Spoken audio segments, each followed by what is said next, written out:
So God says that I have given you the freedom of believing or disbelieving, whether you accept the revelation, you follow the guidance that is given to us, or reject the guidance and follow the path of wrongdoers, and then go to hell. And God says,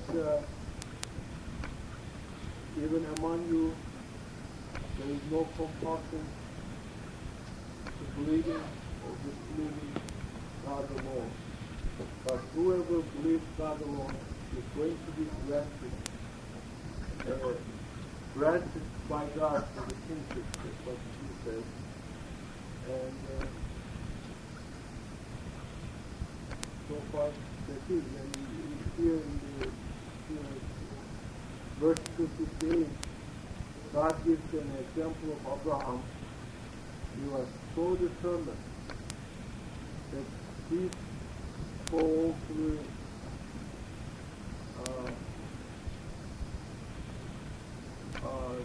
those idol worshippers that can your God bring the sun from the west.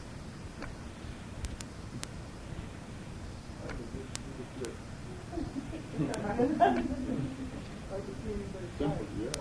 It's very simple, but I have another observation of this thing. It says in the first verse of this, 256, there shall be no compulsion in religion. The truth is now distinguishable from falsehood.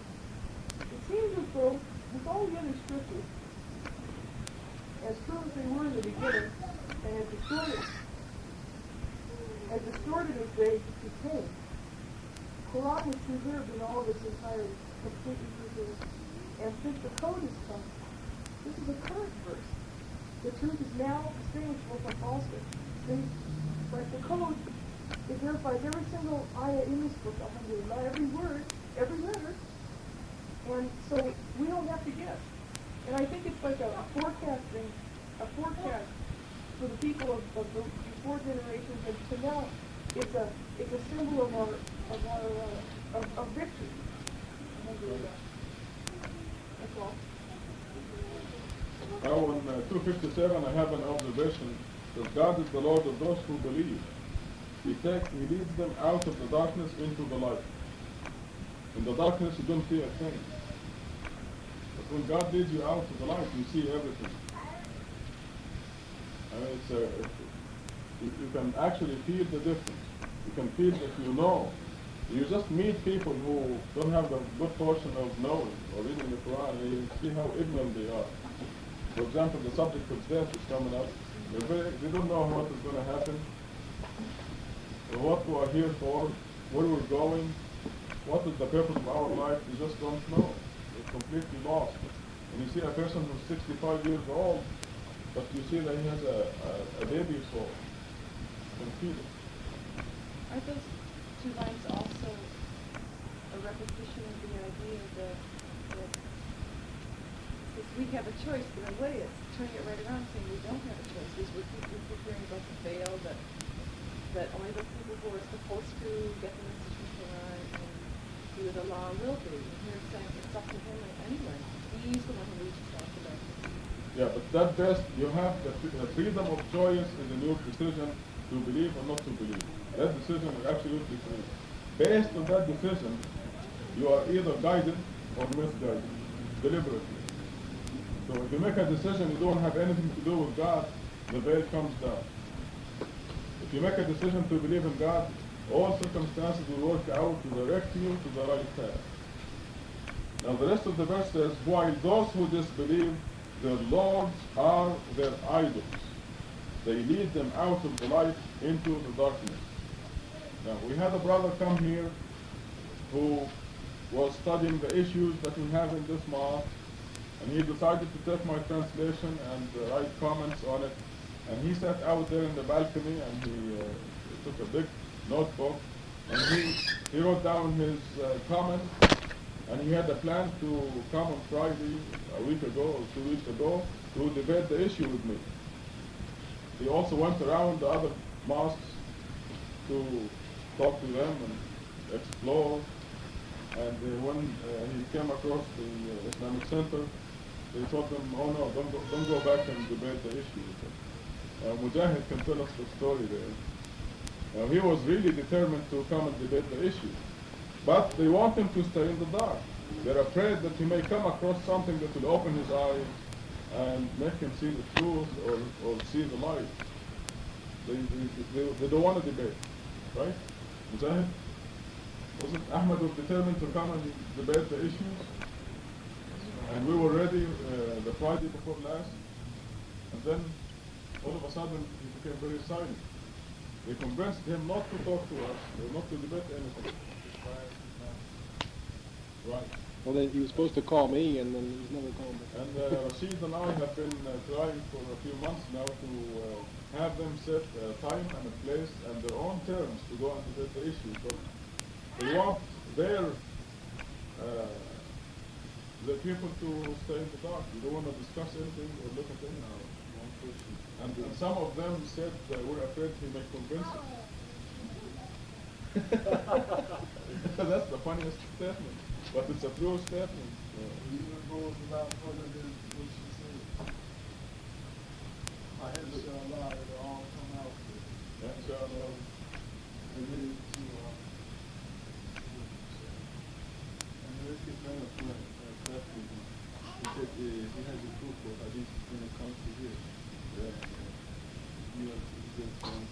He was just going to come tonight, but he said he's going to give a speech on it. So he's going to come tonight. And he said he's going to prove to you that there is hadith and he's going to try to come with.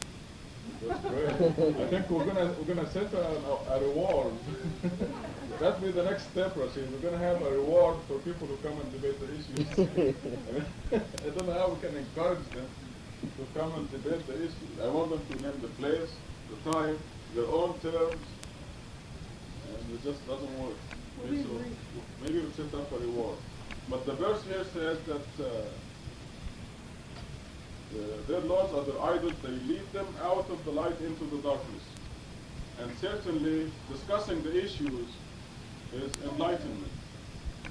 But if they want to keep them in the dark, they keep them in the dark. They don't want to discuss or reveal anything.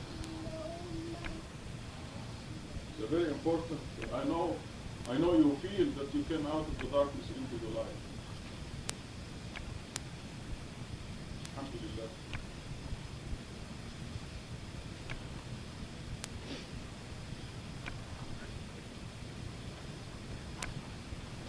Adib, you want to go to 259? When the one passed by a deserted town, he said, how could God revive this from death? God then put him to death for 100 years and resurrected him and asked, how long has he been here? He said, 1 day or part of a day. He said, you have been here for 100 years. Yet look at your food and drink, they do not spoil. And look at your donkey. He thus set you up as a lesson for the people. Look at the bones and see how you construct them and cover them with flesh.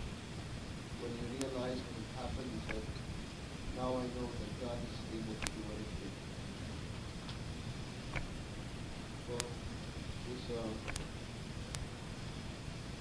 this verse tells us that God is never forced to follow sides of God.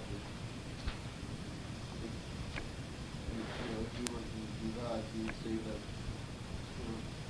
anybody who died in this plot would never be resurrected. But like it says here, God's able to do it.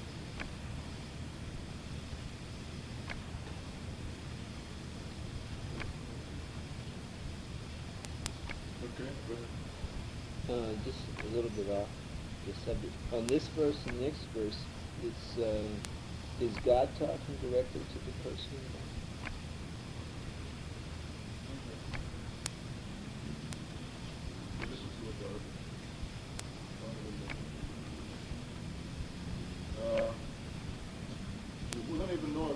You mean speaking to him? Yeah. No. God Some kind of said, inspiration. Inspiration. it's of inspiration. It's all by inspiration. How do we know that? How do we not know it? Well, I'm asking by the words. He knows it by the words. What's the No, other? because it's throughout the Quran it says he said, and we don't know who's he said, who's he. We don't even know who's he. So, I mean, It could be an angel, it could be anything. So it doesn't say God said. Tell us about the phases of the year.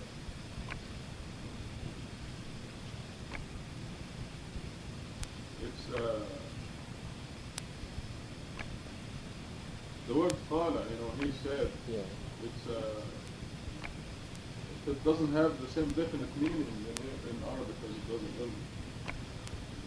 So that's why I just put he said, but it doesn't necessarily mean God. And you can tell from the verse that it is some kind of inspiration. I think how When God speaks, yeah. Go ahead. in the English though that you have here, you've got in one sentence, God then put him to death for 100 years, then resurrected him and asked. And that's implying God asked.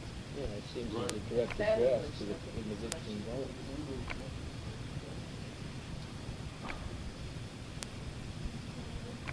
There is also he said. Yeah, there are many ways of delivering the question.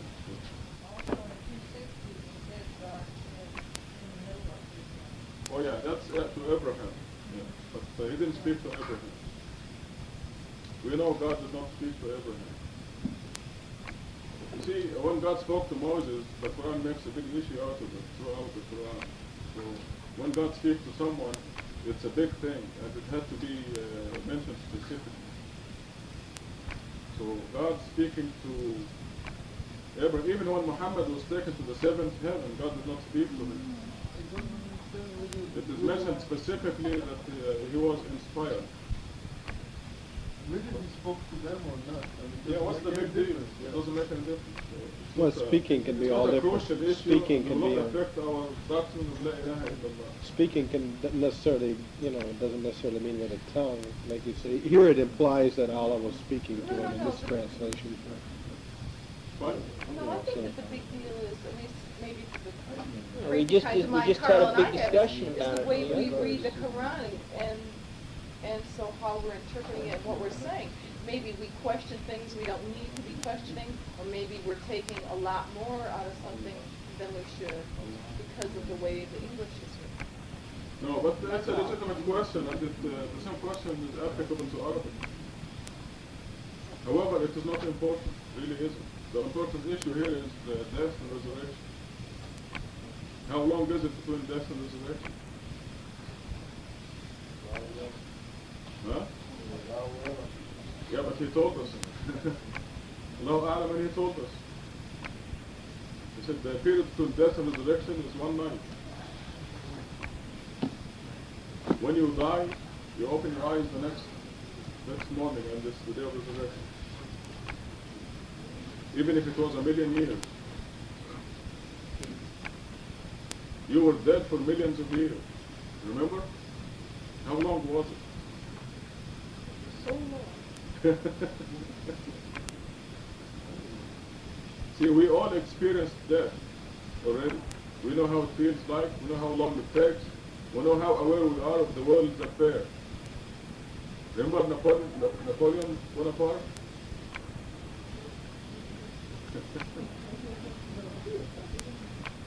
Oh. You were there, but you were dead. See? I miss a lot that way. And when you die the second death, there are 2 deaths and 2 lives. When you die the second death, you're going to miss the President of the United States in the year 2088. No idea. It has to be divisible by 4. I bet you won't And you don't much. care. You don't care either. Okay, looking at the... now, why do we have this verse in the Quran? What is the lesson that we derive from that?